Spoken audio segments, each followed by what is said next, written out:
Firman Tuhan hari ke-177 2024. Kitab Habakuk pasal 2 ayat 3, perikop.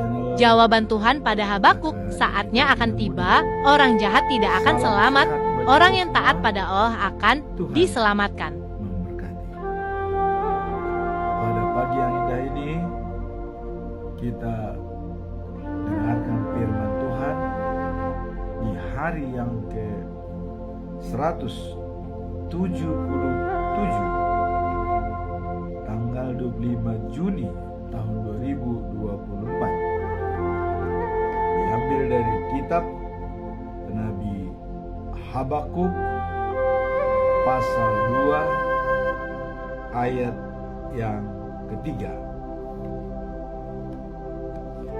dengan perikop jawaban Tuhan kepada Habakuk.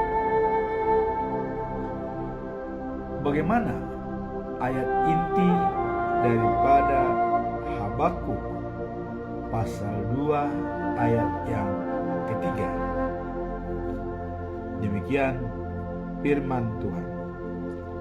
Sebab penglihatan itu masih menanti saatnya, tetapi ia bersegera menuju kesudahannya dengan tidak menipu. Apabila berlambat-lambat, nantikanlah itu. Sebab itu sungguh-sungguh akan datang dan tidak akan bertangguh. Itulah firman Tuhan pada hari ini. Nah, kalau kita lihat dengan bacaan pagi, diambil dari kitab Zakaria pasal 14 ayat 8 sampai 11. Nah, kalau kemarin dia ayat 1 sampai 7 lanjutan ya, dengan perikop Yerusalem dan bangsa-bangsa. Dan bacaan malam diambil dari kitab Wahyu pasal 3 ayat 20 sampai dengan 22, yaitu pesan-pesan kepada jemaat di Laodikia. Itulah firman Tuhan hari ini dari 3 perikop. Sekarang kita masuk dalam perikop yang pertama. Siapakah Habakuk? Habakuk adalah seorang nabi yang menyampaikan pesan menjelang abad ke-7 sebelum Masehi, yaitu pada masa kekerasan ya, kerajaan Babel. Ini ditulis pada abad yang ke-7 pada saat kerajaan Babel sedang keras-kerasnya menerangi, menindas Israel, bangsa Yehuda. Dan kalau kita melihat bahwa Habakuk ini ya, dia sangat care dan peduli dan sangat prihatin melihat kekerasan yang dilakukan oleh bangsa yang kejam itu, yaitu Babel. Nah, maka ia bertanya kepada Tuhan. Ya, kira-kira pertanyaannya begini: bagaimana engkau dapat tahan melihat orang-orang jahat yang kejam itu? Itulah pertanyaannya. Kemudian, bukankah engkau terlalu suci untuk memandang kejahatan? Jadi seolah-olah kejahatan itu dibiarkan oleh Tuhan. Ya.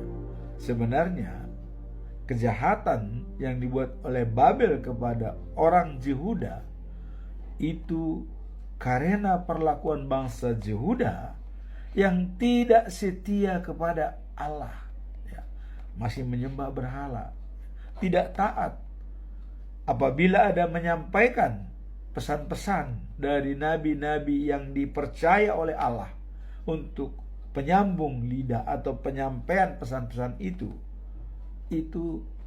tidak digubris oleh raja-raja Yehuda.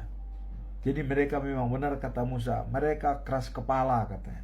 Jadi itu dibuktikan oleh Raja Zedekia kepada Yeremia, ya. Nah, maka dengan kejadian ini memang sangat menderita bangsa Israel di pembuangan Babel selama 70 tahun. Apakah ini memang disengaja oleh Allah melihat, ya? Nah, ini maka dicobalah diungkit oleh Nabi Zakaria, ya, mencoba dia menyampaikan kepada Allah, bukankah engkau merasa muak melihat ketidakadilan? Jadi dibilang kepada Allah, apakah Allah tidak muak melihat ketidakadilan yang seenaknya semena-mena? Nah, kemudian, bukankah engkau terlalu suci untuk memandang kejahatan? Kira-kira begitu, karena Israel ada umat pilihan Tuhan. Kemudian, mengapa engkau diam? Katanya, kalau orang-orang yang saleh dihancurkan pendurhaka itu. Inilah keprihatinan daripada Zakaria kepada bangsa Israel, sehingga dia menyampaikan kepada Tuhan. Apa jawaban daripada Tuhan Allah? Ya, mari kita lihat. Tuhan Allah menjawab bahwa Ia akan bertindak pada waktu yang ditentukan sendiri. Jadi Allah tahu kapan saya harus berbuat, kapan saya tidak berbuat. Kira-kira begitu. Walaupun dalam penglihatan manusia mereka seolah korban segala macam, tapi mungkin ini pelajaran bagi umat supaya benar-benar setia kepada Tuhan, ya. Baik keturunannya, baik yang sudah tua. Ini merupakan pelajaran berharga diberikan Tuhan. Jadi dikatakan waktu yang ditentukan sendiri, dan sementara itu harus diingat. Nah, ini kata Tuhan, bahwa orang-orang yang jahat tidak akan selamat. Jadi kalau kau lihat di situ ada banyak pembunuh, ingat, orang yang jahat tidak akan selamat. Tapi orang yang melakukan kehendak Allah akan hidup karena kesetiaannya kepada Allah. Jadi Allah sudah mengatakan, orang yang jahat pasti akan binasa. Apakah orang-orang yang dibunuh itu semua orang jahat? Ya, bisa jadi. Tapi di sini sudah dikatakan orang-orang yang jahat, ya, tidak akan selamat. Jadi ya, di dunia pun sudah terjadi mungkin dibunuh orang-orang penjahat itu, ya, dibunuh, digantung, ya, dihukum gantung, hukuman. Nah, tapi dikatakan orang yang melakukan kehendak Allah akan hidup karena kesetiaannya kepada Allah. Nah, akan hidup. Jadi walaupun dia mati, kalau dia baik, ya life after life, hidup setelah kehidupan sekarang. Jadi kehidupan sekarang dia mati, hidup lagi, sama seperti Yesus.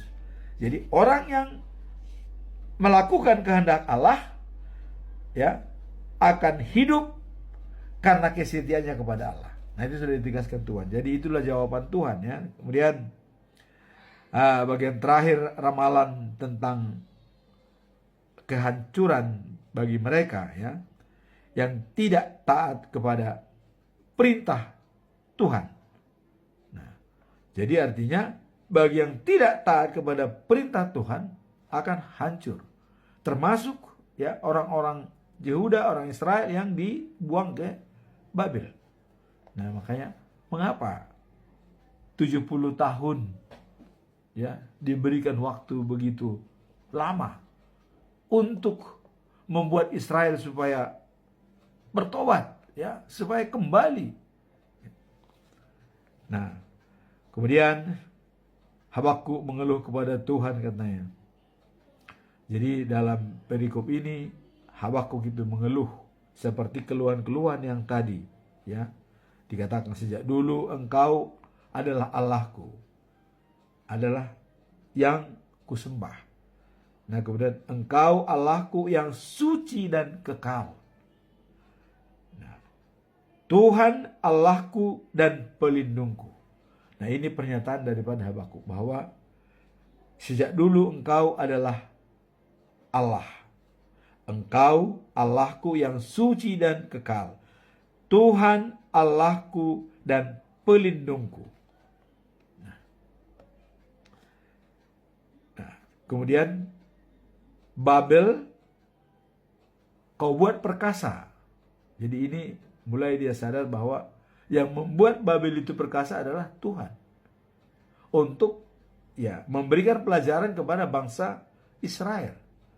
Tapi ada waktunya, ya ada waktunya, makanya diberikan cukup 70 tahun ya.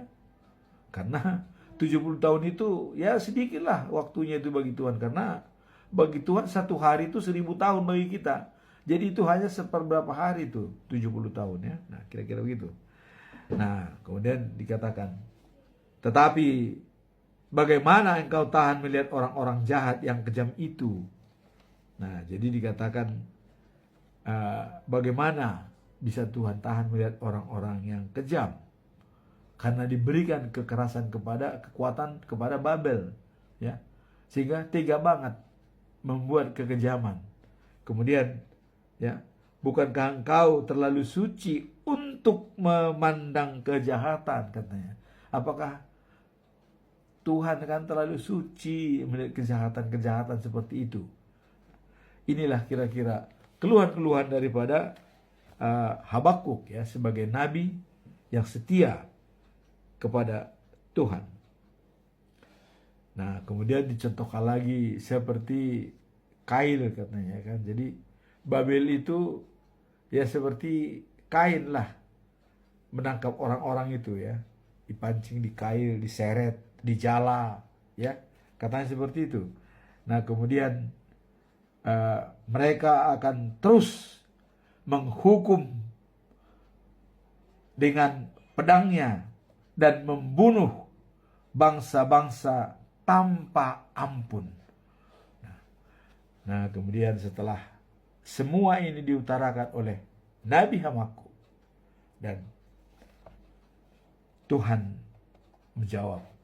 Inilah jawaban Tuhan. Begini kata Tuhan, ukirlah dengan jelas pada kepingan tanah liat apa yang kunyatakan kepadamu, supaya dapat dibaca dengan mudah. Nah, jadi sekarang Tuhan akan menyatakan kepada Habakuk, tulis dalam tanah liat ya, supaya jelas terbaca oleh semua orang. Nah, catatlah itu, katanya, sebab sekarang belum waktunya, tetapi saat itu segera tiba, dan apa yang kunyatakan kepadamu pasti akan terjadi. Meskipun tampaknya masih lama, tetapi tunggu saja, saat itu pasti akan datang dan tak akan ditunda. Inilah yang disuruh oleh Tuhan supaya dicatat oleh Habakuk ya, dicatat oleh Nabi Habakuk, Zakaria ya. Ya, Habakuk. Zakaria nanti adalah bacaan pagi ya. Nah, catatlah kata Tuhan kepada Habakuk Nabi Habakuk bahwa itu pasti akan terjadi dan tidak akan ditunda. Meskipun tampaknya masih lama, tetapi tunggu saja. Saat itu pasti akan datang. Inilah pesannya sesuai dengan firman Tuhan pada hari ini, yaitu sebab penglihatan itu masih menanti saatnya, tetapi ia bersegera menuju kesudahannya dengan tidak menipu. Apabila berlambat-lambat, ya, nantikala itu, sebab itu sungguh-sungguh akan datang dan tidak akan bertangguh. Itulah ayat hari ini. Nah, kemudian ada pesan moral, ya, dari Tuhan mengatakan begini: orang yang jahat tidak akan selamat, nah, apabila tiba waktunya, ya. Tetapi orang yang melakukan kehendak Allah akan dapat hidup karena kesetiaannya kepada Allah. Nah, jadi sambil menunggu waktunya kapan, dan itu adalah hak prerogatif daripada Tuhan, ya. Kapan waktunya? Sabar menunggu. Nah, cuman pesan daripada Tuhan dikatakan, orang jahat tidak akan selamat, tetapi orang yang melakukan kehendak Allah akan dapat hidup karena kesetiaannya kepada Allah. Contoh yang sudah hidup itu adalah Yesus Kristus. Mati disalibkan, bangkit di antara orang mati di hari ketiga, dan naik ke surga dan duduk di sebelah kanan Allah Bapa. Dan dialah nanti penghakiman terakhir, ya. Yesus akan datang ke dunia ini. Sabar kita menunggu waktunya kapan akan datang. Namun kita tetap menjaga, ketika si Judas kemarin mengatakan, jagalah hidupmu supaya tetap bersatu dengan Tuhan Allah. Nah, kemudian kalau kita lihat bacaan pagi, yaitu Zakaria pasal 14 ayat 8 sampai 11, ya. Buku Zakaria terdiri dari 2 bagian. Buku Zakaria ini, ya. Nah, pertama yaitu berisi ramalan-ramalannya yang disampaikan pada abad ke-520 dan sekitar 520 dan 518 sebelum Masehi. Ramalan-ramalan dalam bentuk penglihatan, yaitu penglihatan dan membicarakan perbaikan Yerusalem, ya. Kemudian membangun kembali rumah Tuhan yang sudah hancur lebur, ya, dibuat oleh Raja Nebukadnezar. Jadi Yerusalem yang dulu begitu megah dibangun oleh Raja Salomo itu sudah hancur, bahkan ada emasnya dicuri oleh orang-orang dari rumah Tuhan. Nah, jadi ramalannya bahwa Yerusalem akan dipulihkan dan membangun kembali rumah Tuhan. Nah, ini ramalan daripada Nabi Habakuk, ya. Nah, kemudian Tuhan dan penyucian umat Allah, yaitu membangun kembali rumah Tuhan dan juga penyucian umat Allah. Jadi di samping rumah Tuhan dibangun, juga umat-umatnya disucikan. Inilah ramalan daripada Habakuk bagian pertama. Kemudian bagian kedua yaitu kumpulan daripada pesan-pesan yang diucapkan pada masa-masa yang lebih kemudian, mungkin di tahun 5525 lebih mungkin diucapkan itu, ya. Jadi pesan-pesan, ya, dan dibicarakan Yerusalem di masa datang. Bagaimana Yerusalem di masa yang akan datang, ya. Jadi itu dibicarakan kepada dunia, ya, dan penghakiman terakhir. Nah, ini pesan-pesan yang disampaikan Yerusalem di masa yang akan datang dan penghakiman terakhir, dan ini kepada dunia. Nah, perikop dari pasal 14 adalah Yerusalem dan bangsa-bangsa. Pada ayat 8 dikatakan, ya, pada hari itu air segar akan mengalir dari Yerusalem. Setengah dari air itu akan menuju ke laut mati, dan setengah bergabung dengan laut tengah. Nah, kemudian katanya air itu yang dari Yerusalem itu, ya, akan mengalir sepanjang tahun. Ya, air itu akan mengalir sepanjang tahun. Nah, kemudian Tuhan memerintah sebagai raja atas seluruh bumi. Jadi Tuhan di sana memerintah. Setiap orang akan menyembah Dia sebagai Allah dan mengenal Dia dengan nama yang sama. Jadi tidak ada lagi bedanya. Jadi sudah satu nama, yaitu nama Allah. Di tempat itu, di Yerusalem yang dikatakan tadi akan dibangun itu. Nah, jadi kalau kita melihat Yerusalem akan menjulang tinggi katanya, ya, menjulang tinggi. Tingginya itu berapa? Nah, kalau kita lihat dalam Wahyu, ya, pasal 21 ayat 16, ya, bahwa Yerusalem yang baru itu bentuknya segi 4, ya, segi 4. Nah, kemudian panjang lebar tinggi itu sama, 2400 km. Itu langsung Allah yang menciptakan kota itu.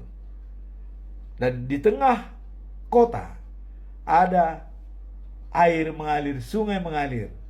Nah, itulah tadi katakan tuh, penglihatan tadi, ya, pesan-pesan ada air mengalir. Nah, dan di Wahyu dikatakan bahwa di pinggir daripada sungai itu ada sebuah pohon yang rindang, yang sangat hijau, dan dia tidak mengenal musim kemarau atau musim yang tidak hujan. Dia tetap rimbun dan berbuah setiap bulan, dan buahnya bisa dimakan cuma-cuma. Nah, ini dijelaskan dalam penglihatan Yohanes dalam kitab Wahyu pasal 21 ayat 16. Yerusalem yang baru akan dibangun, dan yang memerintah di sana adalah Allah sendiri, dan semua manusia bertatap muka dengan Dia, berbicara dengan Tuhan langsung, face to face. Tidak ada lagi barrier-barrier yang menghalangi. Langsung kita bertemu dengan Tuhan Allah, karena Dialah di sana sebagai pemimpin dari semua bangsa yang ada di dunia ini. Dari segala bangsa-bangsa akan mengenal Dia. Nah, inilah perikop yang kedua ini dikatakan Yerusalem dan bangsa-bangsa. Yerusalem merupakan pusat, tempat daripada semua bangsa yang ada di dunia ini, dan diperintah oleh Tuhan Allah. Kemudian bacaan malam, nah ini masuk dalam Wahyu pasal yang ketiga ayat 20 sampai 22. Nah, ini pesan-pesan untuk jemaat di Laodikea, ya. Nah, kemudian penglihatan permulaan dan surat-surat dulu diawali kepada 7 jemaat itu. Nah, tapi khusus di pasal 3 ini dikatakan kepada 3 jemaat, yaitu Sardis, Philadelphia, dan Laodikea. Nah, apa pesan-pesan kepada jemaat yang ada di Sardis, Philadelphia, dan Laodikea?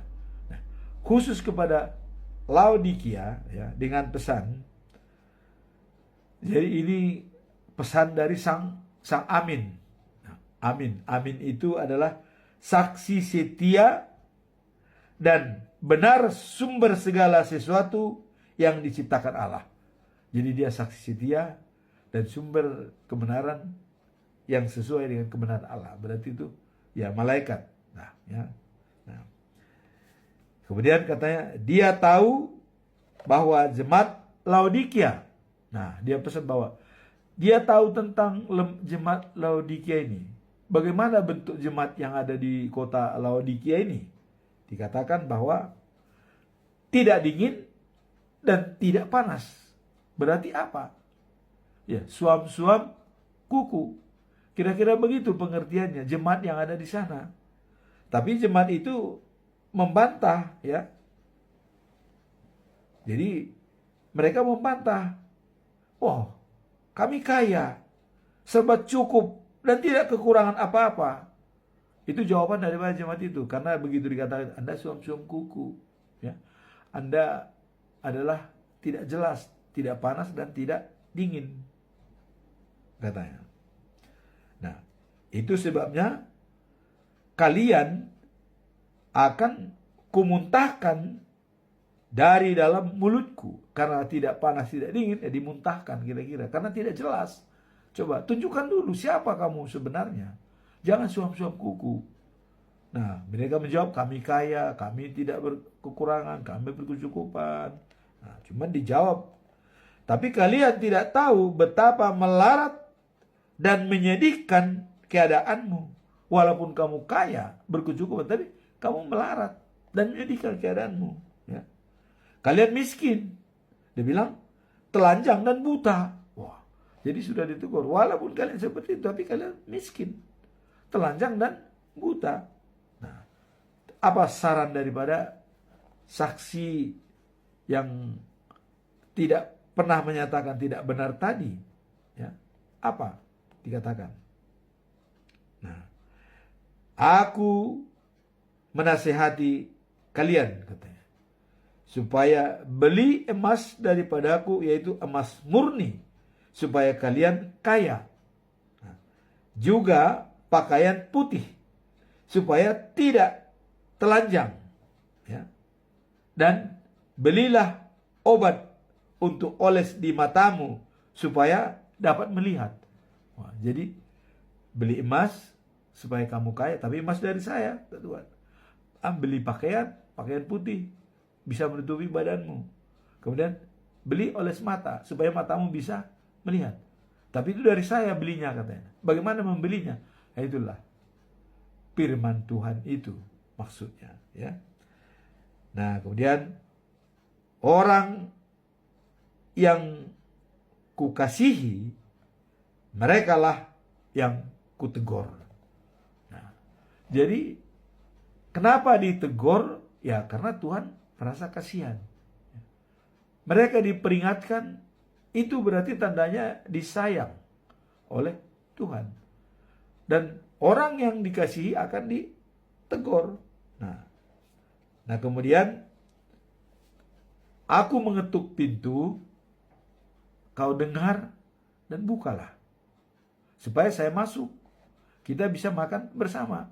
Jangan tidur, ya, diketok tidak dibuka, sehingga kalau kau tidur tidak bisa kau buka, bagaimana mungkin kau bisa bersamaku?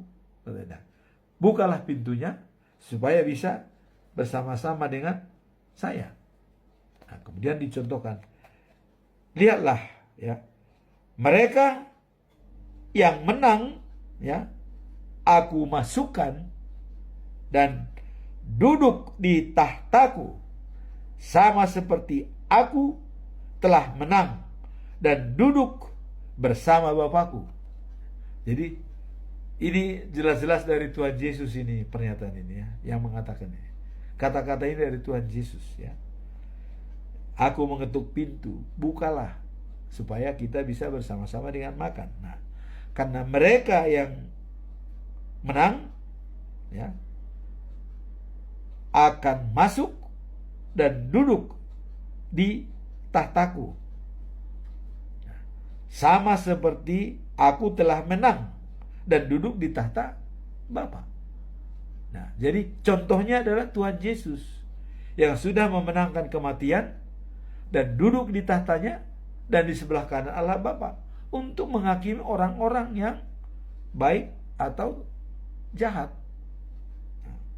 Kemudian di kita lanjutan adalah barang siapa, nah ini pesan moral terakhir ini, barang siapa mendengar kata-kata ini yang sudah saya sampaikan ini, ya, hendaklah memperhatikan apa yang dikatakan oleh Roh Allah.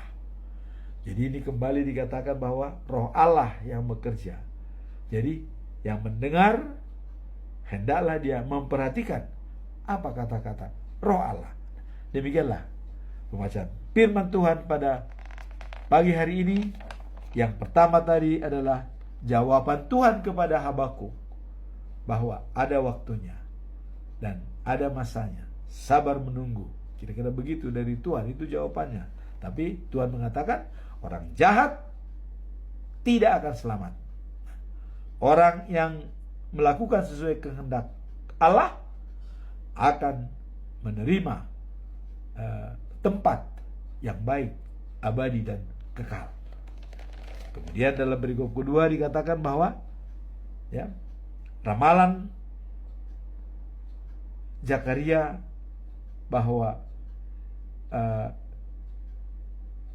Yerusalem dengan bangsa-bangsa di masa yang akan datang, dan ditekankan Yerusalem yang baru bahwa Tuhan Allah sebagai pemimpin di sana.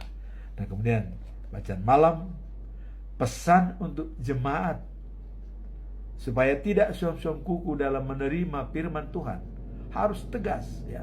Dan pesan terakhir tadi, bagi yang mendengar diperhatikan dan Roh Allah akan bekerja padanya. Semoga Roh Allah bisa bekerja pada kita semua dalam menjalankan tugas kita sehari-hari. Amin. Tuhan memberkati.